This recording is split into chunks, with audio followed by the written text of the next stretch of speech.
module focuses on the 19th century Victorian period. In particular, we will look at four different periods: the Directoire period, the Romantic period, the Crinoline period, and the Bustle period and the 90s. The first section focuses on the Directoire period. Women wore the chemise, which was cut full till the knees, short satin sleeves with gussets under the arms, and low square necklines in white cotton or linen material. Corsets or stays were worn over the chemise.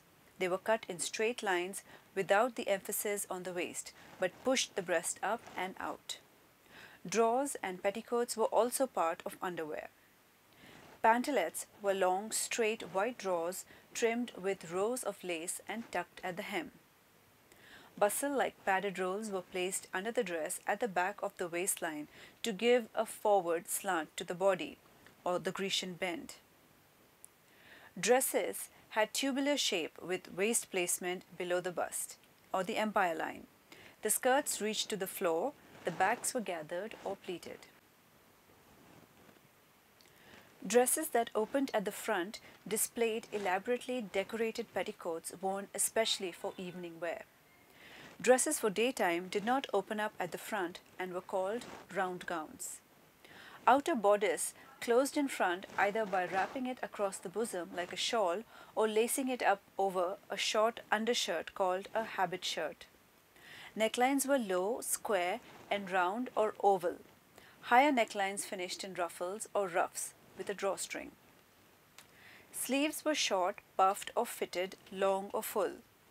In the Empire period, pastel shades with delicate embroideries were seen, while for outdoors, shawls over dresses, stoles, cloaks and capes were used.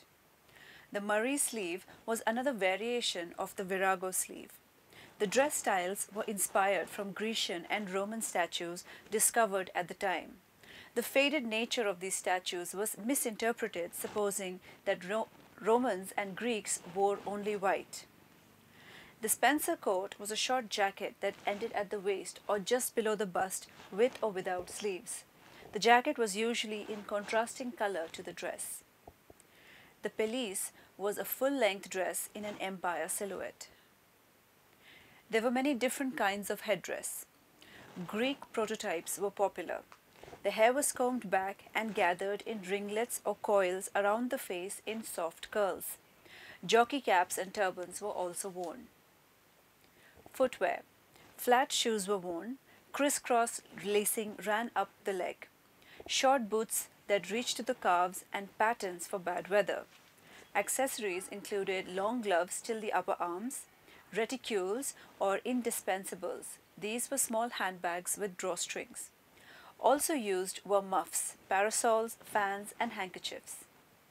Jewelry included necklaces, earrings, rings, small watches, brooches and bracelets that were worn high on the arm. Toques were high brimless hats. Gypsy hats with low crowns and moderately wide brims tied with ribbons over the cap and under the chin. Day caps were lace caps. Hats were worn for formal social events. For men, wore drawers. Shirts were cut full with band collars reaching to the cheek. The front of the shirt is usually pleated or ruffled. Cravats and stocks were worn. Waistcoats were made of lining material. Collars were stiff and high. About 2 inches of the waistcoat was visible when the coat was closed. Breeches and trousers that ended at the knee were worn. Pantaloons fitted the leg closer than the trouser with an instep strap. Overcoats, greatcoats, full single or double-breasted knee or full length were worn for outdoors. Some coats had collars or cap sleeves. Cloaks were not fashionable but worn for travel. Dressing gowns or banyans were ankle length, cut with full flared skirt with matching waistcoats. Men preferred short hair and clean-shaven faces with long side whiskers or sideburns. Top hats and bicorn, chapeau bros were worn. Shoes had rounded toes and heels. Military boots became famous after officials like Napoleon, Wellingtons, Bluchers, Cossacks and Hessians. Boots were high at the front and scooped below the knee, at the back for ease in movement. Short boots were worn under close-fitting trousers. The main accessories used were gloves, quizzing glasses, rings, watch, fobs, and brooches. Let's move on to the Romantic period. The main sources of information on this period are women's magazines, Godey's ladies' books, Peterson's magazines, fashion plates, and photographic portraiture. Women wore skirts that were wide with bustles at the back. Undergarments worn were drawers, chemise, stays, corsets, petticoats were part of undergarments. The main emphasis on clothing was the small waist. For elite women, costumes were designed and made for different times and activities of the day, like morning dress, day dress, carriage dress, walking dress, etc. The morning dress was an informal lingerie type dress. Bodices had a wide V-shaped reverse extending from shoulder to waist in the front and back.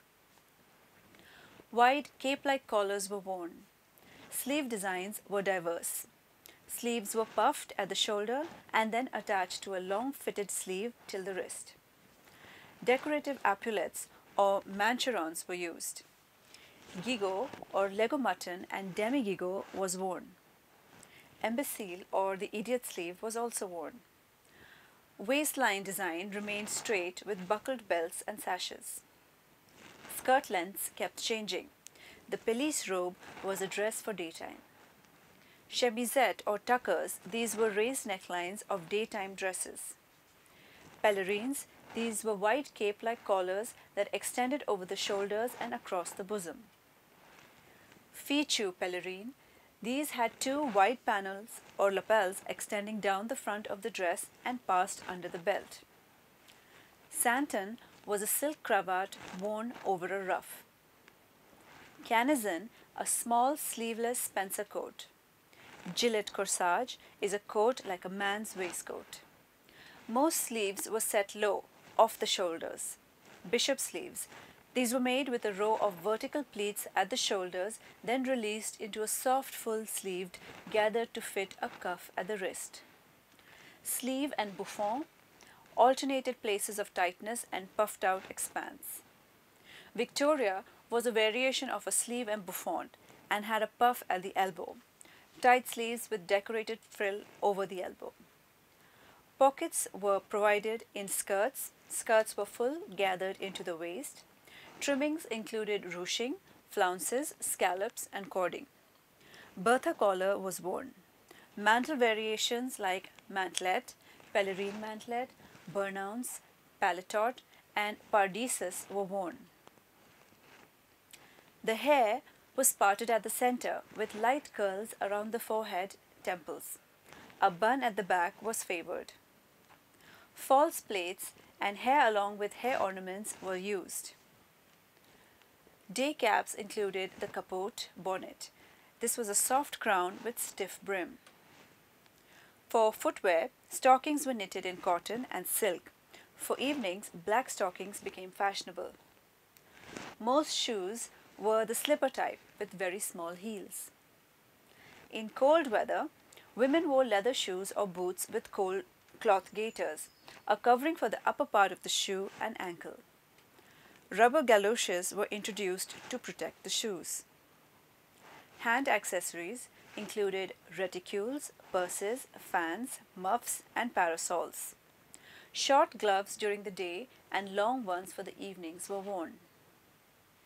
Jewelry included long gold chains that were worn with lockets, scent bottles, or crosses were often attached. Chatelaines were ornamental chains worn at the waist from which useful items like scissors, thimbles, button hooks, and penknives were attached. A narrow piece of ribbon called genet was used to suspend a cross, heart, or pearls around the neck. Men wore shirts that had deep collars which could be folded over a cravat or neckcloth. Daytime shirts had tucked insets at the front. Insets for evening shirts had frills. Sleeves were cuffed closed with buttons or studs. with shirt stocks, wide-shaped neck pieces fastening at the back that were often black, or cravats, square cloths folded diagonally into long strips and tied around the neck, finishing in a bow or knot. Coat, waistcoat, and trousers were components to a suit. Tailcoats and frock coats were the most common kinds of coats. Riding coats had exceptionally large collars and lapels. Waistcoats were often worn in layers in different colors. Each layer was slightly shorter than the one worn inside, to showcase multiple layers of waistcoats. Trousers worn with the suit were of a different color or sometimes a different shade. Until now, the sleeves were cut full at the armhole, and after 1840, the sleeves were cut more narrow to fit the armhole without any gathers. Men's coats were padded in the shoulder and chest areas. Men sometimes wore a corset to achieve a fashionable V shape. Waistcoats lengthened and developed a point at the front. Lapels were narrow and were less curved. Breeches were limited to sportswear. Fly front closures replaced fall closures for trousers. Dressing gowns were worn at home. They were made in vivid colors. Other clothing included greatcoats, which is a general term for overcoats that could be single or double-breasted and often reached the ankles. Box coat, these were large, loose greatcoats with one or more cape at the shoulder. Chesterfield, a double-breasted collar coat with or without a waistline seam, a short vent in the back, no side pleats, and a velvet collar. A Mackintosh was a waterproof coat made of rubber and cut like a short, loose overcoat. Cloaks were used for evening dress, cut with gores and fitting smoothly at the neck and shoulders. They had both large, flat, and semi-standing collars. Men wore their hair in loose curls or loosely waved, short to moderate in length, cut short at the back. Beards beginning with a small fringe of whiskers returned to fashion. The top hat was a prominent style for day and evening. Other popular hats were the gibus hats, collapsible top hats for ease of carrying around, and derby or bowler hats for sporting events. Stockings were worn, shoes had square toes and low heels. A style with shoelaces in the front became popular. Formal footwear was open over the instep and tied shut with a ribbon bow. Rubber soles, rubber overshoes, galoshes, and elastic-sided shoes were available. Bedroom slippers were worn at home. Spatterdashers were gaiters made of stiff material, used for bad weather, sports, and hunting. Gloves made of leather, silk, or wool, snuff boxes, handkerchiefs, canes, and umbrellas were used. For jewelry, cravat pins, brooches worn on shirt fronts, watches, jeweled shirt buttons, studs, decorative gold watch chains, and watches were worn. On to the crinoline period. Charles Frederick Worth started the first French couture house. Levi Strauss developed the Levi's jeans for the miners in America. The development of the sewing machine made clothes manufacturing less laborious. Early attempts at costume reform for women resulted in the bloomer. Many collections of costumes have survived from this period. The practice of photography also gives a wealth of information about how people wanted to be seen. Paintings and fashion plates give detailed description of proposed styles. Women wore the chemise. This was short-sleeved and knee-length. Drawers were knee-length and trimmed at the hem with lace, ruffles, or embroidery. The corset had lesser whalebone and more gussets and elastic. It became tighter and shorter as the crinoline became fashionable. A corset cover was worn. Petticoats went over the hoop and later the crinoline. Cage crinolines were used to reduce the weight of the skirts while still maintaining a fashionable silhouette. Gowns and separates were worn. Sleeves were placed low on the shoulder and styles ranged from bishop, pagoda, bell, engagements, and layered ruffled sleeves. A red blouse called Garibaldi also became popular. Skirts were wide in this period, sometimes reaching up to 15 feet in diameter. For the outdoors, sleeves, unfitted and fitted coats of varying lengths were worn. Sleeveless loose capes, cloaks and shawls were used. Other costumes worn by women were paletot. This was a sleeved fitted outdoor garment. Pelisse mantle. This was a double-breasted sleeved unfitted coat with wide flat collar and a reversed cuff. Mantle, a floor-length coat fitted to waist in front, full at the back with either long loose sleeves or full shawl-like sleeves cut as part of mantle. Shawl mantle, this was a loose cloak reaching to the skirt hemline. The Talma mantle is a full cloak with tasseled hood for a flat collar. Rotonde is a short version of the Talma mantle, and burnous is a hooded cape. Zouave, this was a short collarless jacket trimmed with braid and worn over a Garibaldi shirt. Women parted their hair in the center and drew it over the ears, smoothly or in waves, and then into a bun or plaits at the back of the head. For evenings, curls were arranged at the back of the neck. Snood was a net used to confine the hair. Day caps with long lappets or ribbons were worn by married and older women. Bonnets and hats with small crowns and wide brims were worn. Bergeret straw hats, pork pie and sailor hats with low round crowns and small brims turned up at one side. Beaded hairnets, lace, handkerchiefs, ornaments made of flowers or fruits, jeweled ornaments for evening were also worn. For footwear, white silk and cotton stockings were worn. Also colored and plaid stockings were worn. Most shoes worn in daytime had square toes and low heels. Some styles had rosettes trimming over the toe. For evenings, shoes were made of white kid or satin. Evening shoes were often colored to match the gown. Boots were cut above the ankle and closed with lacing, buttons or with elastic sides. Gloves were short and fitted for daytime, sporty gauntlets with wide cuffs and elbow-covering gloves for evening. Fingerless mitts, often of lace, were worn for day or evening. Handkerchiefs, folding fans, small muffs, parasols, Swiss belt, bracelets, earrings, brooches, necklaces were all worn. Men wore underdrawers that were long or short. Undervests was part of the underwear. Shirts remained the same. White was the predominant color. Colored shirts were worn in the country or during sporting events. Ruffles and tucking at the front of the shirt was used only for evenings. Ties and cravats were used to wrap around the neck. Suits consisting of coat, waistcoat, shirt and trousers. Coats were not closed and were kept open, revealing the waistcoat underneath. Tailcoats became an evening coat and sometimes had velvet lapels. Frock coats became slightly looser and were worn for daytime activities. Morning coats, sack jackets that had straight fronts, center vents in the back, sleeves without cuffs and small collars with short lapels, or lounge coat, a loose, comfortable jacket without a waistline, were worn. Reefers or pea jackets were loose, double-breasted with side vents and small collars.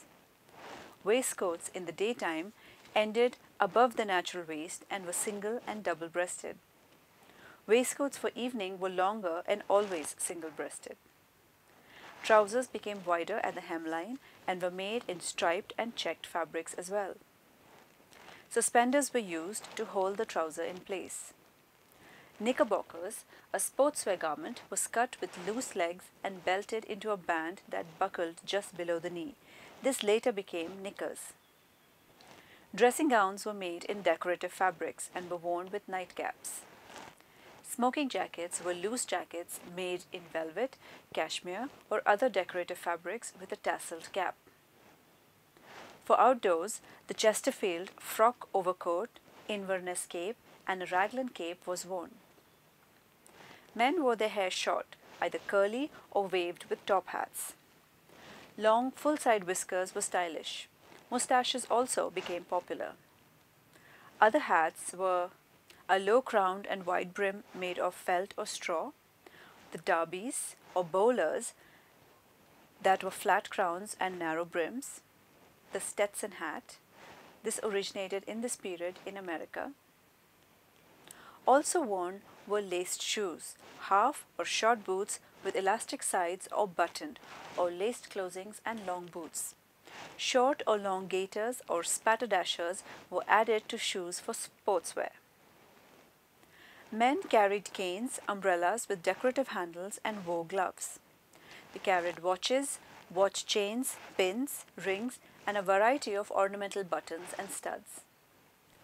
Finally, let's look at the bustle period and the 90s. The aesthetic movement was an attempt to reform the art of England, and this had an impact on clothing styles as well. Art Nouveau was an attempt to create a completely new style of art with no roots in the past. The main sources of evidence for costumes during this period are costumes that have survived: photographs, fashion printed magazines, and paintings. For women, new back fullness was achieved through attachment of a bustle.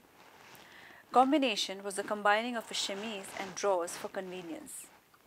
Tea gowns were worn without corsets, intended to offer relief to women from tight lacing. These garments were also viewed as rational or reform garments.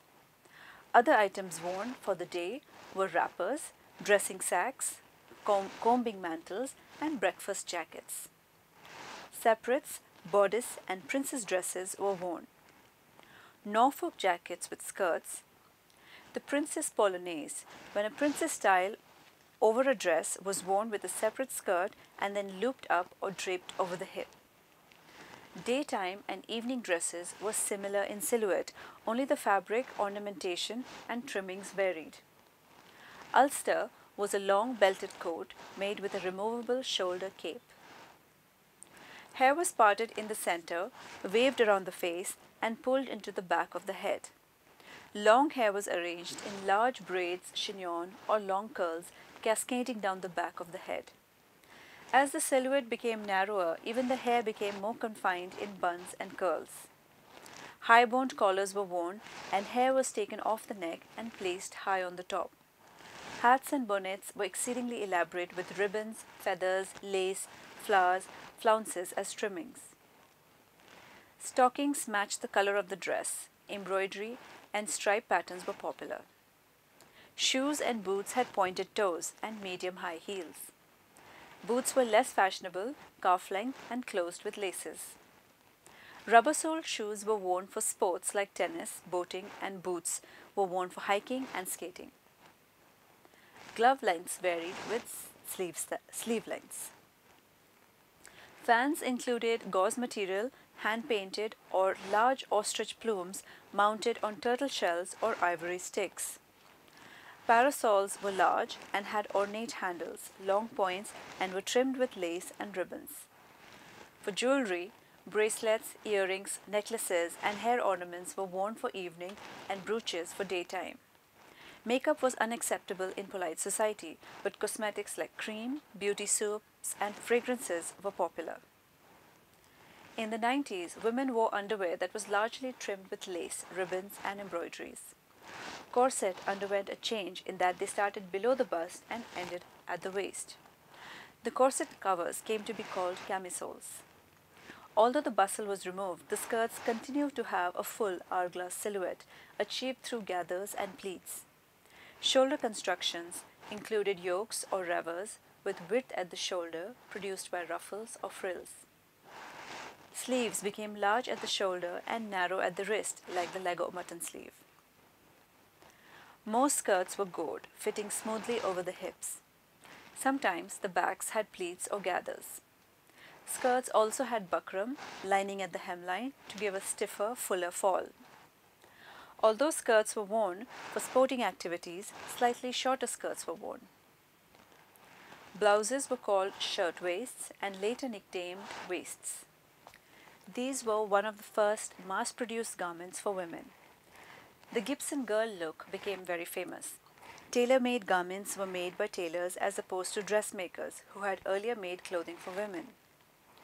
Evening dresses had low necklines and were either V, square, or round-shaped. Off-the-shoulder lines were common. These gowns had full sleeves ending above or at elbow and were usually large and balloon-shaped. Evening dresses often had trains. Capes with high puffs were most common outdoor garments. Knickers were worn for sporting activities like cycling and swimming. Women wore their hair in a curled fringe at the front and twisted and arranged the rest of the hair in a coil or curl at the top. The Gibson girl favored an arrangement with deep, soft waves around the face. Hats were only worn out of doors. They were small to medium in size and some had no brim. For sports and work, men and women wore the fedora and the straw boater. For evenings, hair decorations like feathers, combs, jeweled ornaments were worn.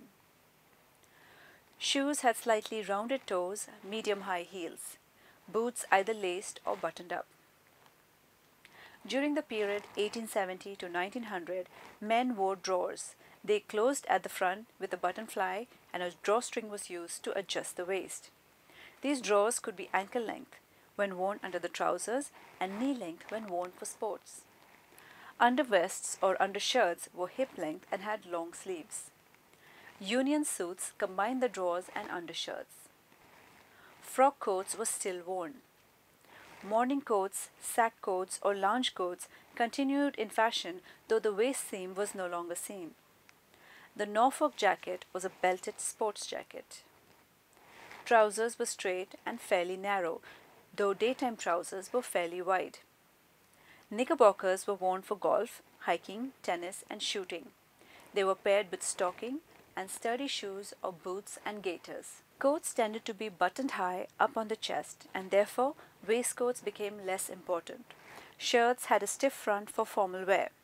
Standing collars became stiffer and wider. Removable starch collars were common. Bow ties were popular and longer ties were knotted. Fancy colored and striped shirts were first introduced in this period. Tailcoats were worn for the evenings. A continuous rolled collar faced in satin replaced the notched collar. Evening waistcoats matched the rest of the suit and were usually double-breasted. Collars fit closely and narrow bow ties were fashionable during evenings. The dress version of the sack suit was introduced. It was called the tuxedo. The Inverness overcoat and ulcer coat were one of the many long coats worn for outdoors. Men kept their hair short, used a side or center part. Mustaches were popular, worn with side whiskers or a beard. Later, the clean-shaven look was in trend. Top hats, fedoras, Homburgs, and caps for sports were worn. Straw boaters and deerstalker cap, made famous by the illustrated Sherlock Holmes stories, were worn. Patent leather shoes were used for both day and night. They laced up at the front. Elastic-sided shoes, sturdy high shoes for work or hunting, Oxford and gymnastic shoes of canvas or calf with rubber soles were popular. Men wore gloves, tie-pins, watches, shirt studs and cufflinks and used walking sticks. You have come to the end of this unit. To summarize, in this unit, you have learned about early modern history and the impact that it had on clothing. Thank you.